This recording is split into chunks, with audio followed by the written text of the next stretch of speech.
Shalom, selamat pagi Bapak Ibu Saudara-saudari yang terkasih di dalam Tuhan. Kita bersyukur Gema Kabar Baik kembali menyapa kita hari ini, Senin 26 Desember 2022. Firman Tuhan di dalam Injil Lukas pasal 3 ayatnya yang keempat, demikianlah firman Tuhan. Seperti ada tertulis dalam kitab nubuat-nubuat Yesaya, ada suara yang berseru-seru di padang gurun.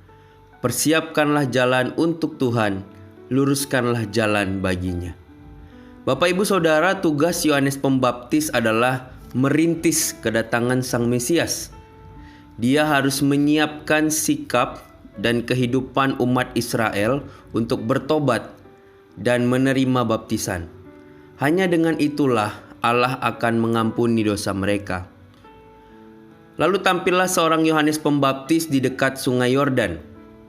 Dia menyerukan satu hal, yaitu suara pertobatan. Dia mempersiapkan umat dengan mengutip seruan Nabi Yesaya. Persiapkanlah jalan untuk Tuhan, luruskanlah jalan baginya. Setiap lembah akan ditimbun, setiap gunung dan bukit akan diratakan. Yang berliku-liku akan diluruskan, yang berlekuk-lekuk akan diratakan. Dan semua orang akan melihat keselamatan yang dari Tuhan. Bapak Ibu Saudara, seruan Yohanes Pembaptis yang mengutip seruan Nabi Yesaya ini sebenarnya memiliki arti simbolis rohani. Seperti kita tahu, pada waktu itu umat Yehuda sedang dalam pembuangan di Babel. Sesaat lagi tampaknya mereka akan segera bebas dan kembali ke tanah perjanjian. Tuhan seolah akan datang dari Yerusalem, dari barat. Dia melewati padang gurun belantara menuju ke Babel di timur. Untuk itu dipersiapkan jalan yang akan dilewati oleh Tuhan, sehingga tidak ada hal-hal yang akan menjadi batu sandungan bagi Tuhan untuk datang kepada umatnya. Seruan itu sebenarnya merupakan sebuah seruan rohani bagi umat Tuhan. Baik umat Tuhan yang dulu maupun umat Tuhan yang sekarang, yaitu kita. Setiap kita diperintahkan untuk mempersiapkan jalan. Yang dimaksud adalah mempersiapkan hati dan hidup selayaknya untuk menyambut kehadirannya. Jalan hidup kita harus diluruskan. Lembah, yaitu hati yang putus asa dan jauh dari Tuhan, harus ditimbun dengan percaya dan penuh pengharapan hanya kepadanya. Gunung dan bukit kesombongan kita harus diratakan.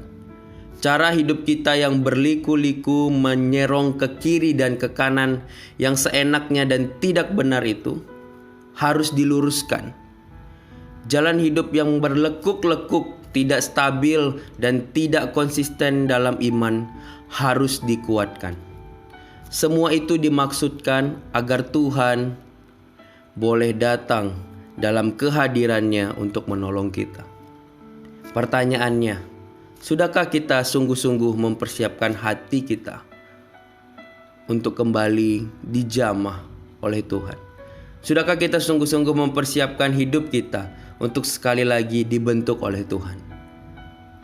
Mari di momen masa-masa Minggu Natal ini kita mengambil waktu sejenak untuk kemudian merenungkan, sudahkah kita mempersiapkan hati dan hidup kita sungguh-sungguh untuk sekali lagi memberikan kesempatan kepada Tuhan melawat kita, memberikan kesempatan kepada Tuhan untuk datang dan mengubah hati kita.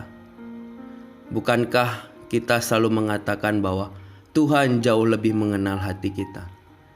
Bapak Ibu Saudara, biarlah seruan itu bukan hanya menjadi sebuah seruan, tetapi juga menimbulkan sebuah aksi pertobatan untuk kembali datang kepada Tuhan dengan kerendahan hati dan membuka diri untuk kembali mau dibentuk oleh Tuhan, supaya hidup kita dan hati kita boleh terus seturut dengan apa yang Tuhan mau, boleh terus seturut dengan kebenaran firman Tuhan. Sehingga kita juga boleh terus memainkan peran kita sebagai anak-anak terang menjadi berkat bagi sekitar kita. Amin firman Tuhan. Mari kita berdoa. Bapa di surga, kami bersyukur. Kami punya Allah yang mengasihi kami.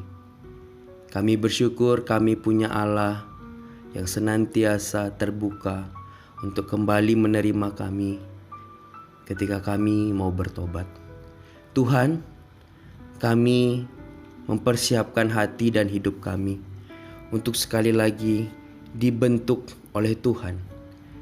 Biarlah hati dan hidup kami boleh terus Tuhan bentuk, sehingga boleh terus Tuhan dapati bahwa kami menjadi anak-anak Tuhan yang taat dan setia.